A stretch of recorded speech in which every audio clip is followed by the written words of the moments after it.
नमस्कार दोस्तों, आपका अपना यूट्यूब चैनल अंशवाली कुमार क्लासेस में स्वागत है।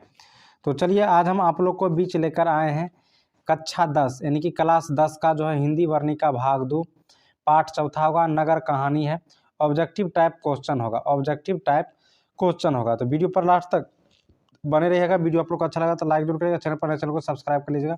वीडियो पूरा ऑब्जेक्टिव और पूरा वीवीआई प्रश्न होगा, जो बोर्ड में पूछा जाता है प्रश्न वही होगा। 100% ऑब्जेक्टिव प्रश्न और वीवीआई प्रश्न है। तो चलिए पहला प्रश्न हम आपको बतलाते हैं कि पपाती किस रोग से ग्रसित था। पपाती किस रोग से ग्रसित था? Malaria, meningitis, cancer, dengue. आपको बतलाना है कि पपाती किस रोग से ग्रसित था। तो पपाती जो था वो मेनिंजाइटिस रोग से ग्रसित था। ऑप्शन नंबर 20 सही हो जाएगा। अगला प्रश्न है, नगर कहानी का कहानीकार कौन है?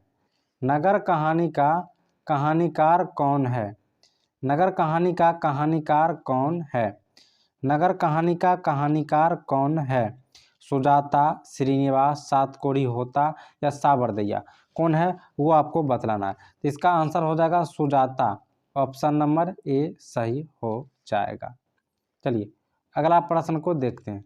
अगला प्रश्न है, नगर कहानी का प्रमुख पात्र कौन है? नगर कहानी का प्रमुख पात्र कौन है? तो नगर कहानी का प्रमुख पात्र जो है वो पपाती है। ऑप्शन नंबर 20 सही हो जाएगा। अगला प्रश्न है, नगर कहानी में किस नगर का वर्णन किया गया है? मदुरै, पटना, कोलकाता, दिल्ली। आपको बतलाना है आंसर क्या होगा। तो इसका आंसर हो जाएगा ए, यानी कि नगर कहानी में मदुरै नगर का बारे में बतलाया गया है। अगला प्रश्न है, वल्ली अम्माल की पुत्री कौन थी? वल्ली अम्माल की पुत्री कौन थी? सीता, पपाती, गीता, लक्ष्मी। आपको आंसर बतलाना है कि इसका आंसर क्या होगा। तो आंसर जो होगा वो पपाती होगा। वल्ली अम्माल की पुत्री कौन थी? तो पपाती। अगला प्रश्न है, सुजाता का वास्तविक नाम क्या है? सुजाता का वास्तविक नाम क्या है वो आपको बतलाना है। तो सुजाता का वास्तविक नाम एस रंगराजन है। एस रंगराजन है। ऑप्शन नंबर 20 सही आंसर होगा। अगला प्रश्न को देखते हैं, सुजाता का जन्म कहाँ हुआ? सुजाता का जन्म कहाँ हुआ वो आपको बतलाना है। तो सुजाता का जन्म 4 ऑप्शन दिया गया, इसमें से एक सही होगा। तो सुजाता का जन्म जो है वो तमिलनाडु में हुआ था। सुजाता का जन्म तमिलनाडु में हुआ था। ऑप्शन नंबर ए सही हो जाएगा। अगला प्रश्न है, सुजाता की लगभग कितनी कृतियां प्रकाशित हो चुकी थी? सुजाता की लगभग कितनी कृतियां प्रकाशित हो चुकी थी वो आपको बतलाना है। तो 25 से अधिक। सुजाता को 25 से अधिक कृतियां प्रकाशित हो चुकी है। अगला प्रश्न है, नगर कहानी किस रचना से संकलित है? आधुनिक तमिल कहानी या समकालीन भारतीय साहित्य या माया, इनमें से कोई नहीं। तो इसका आंसर हो जाएगा आधुनिक तमिल कहानी से। आधुनिक तमिल कहानी से जो है वो संकलित है।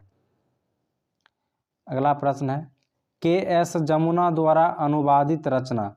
के एस जमुना किसको अनुवाद किया था, यानी कि दूसरे भाषा को हिंदी भाषा में किया था, वो कौन सा कहानी है? तो वो नगर कहानी है। जो नगर कहानी को तमिल भाषा से हिंदी भाषा में किया था वो कौन किया था? के ए जमुना के द्वारा। चलिए अगला प्रश्न, नगर कहानी में संदेश दिया गया है। नगर कहानी में किसको संदेश दिया गया है? नारी को केवल घरेलू काम करना चाहिए, या नारियों को शिक्षित होना चाहिए, या नारियों को कोई कार्य नहीं करना चाहिए, या नारियों को इनमें से कोई नहीं। तो इसका आंसर हो जाएगा कि नारियों को शिक्षित होना आवश्यक है। Option number B. Option number B इसका सही हो जाएगा आंसर।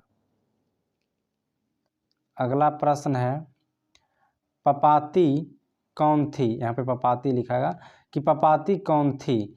तो पपाती जो है कौन थी वो आपको बतलाना है। तो पपाती वल्ली अम्माल की पुत्री थी। चलिए अगला प्रश्न को देखते हैं, पपाती अस्पताल में भर्ती क्यों नहीं हो पाई? पपाती अस्पताल में इसलिए भर्ती नहीं हो पाई क्योंकि वली अम्माल की अशिक्षा के कारण पपाती अस्पताल में भर्ती नहीं हो पाए। अगला प्रश्न और अंतिम प्रश्न है कि बड़े डॉक्टर साहब पपाती के संदर्भ में क्या आदेश किए थे? बड़े डॉक्टर साहब पपाती के संदर्भ में क्या आदेश किए थे? तो आदेश किए थे अस्पताल में भर्ती करने के लिए, यानी करने हेतु।